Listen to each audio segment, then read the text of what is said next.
excited to be teaming up with the Stay and Play and movement to show you guys a fun science experiment that you can do at home.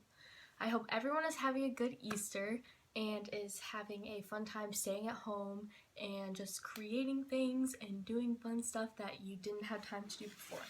So today we're going to be making a cloud on top of water. I know it sounds a bit weird, but you'll see what I mean in a minute.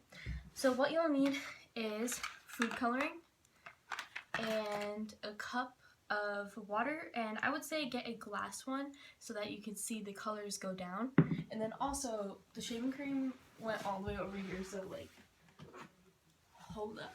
Okay. And shaving cream. You can have any shaving cream. This is just one that we had left over. So what you do is you take this beautiful cup of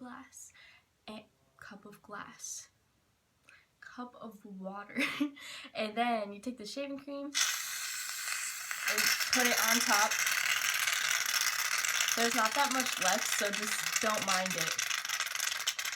Yeah, boy. Alright. Okay, just like that. And yours should come out more like a cloud because you probably have an actual bottle that isn't half empty.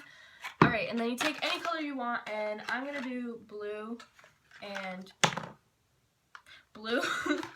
And I'm just going to do blue because I thought we had purple, and yeah. So take that food coloring and you just put it on top. Do a little thing, just like rain. And look at that. Look at that. It comes down. That looks so cool, right? And you can add other colors. I'm going to do red right now. Oh my gosh.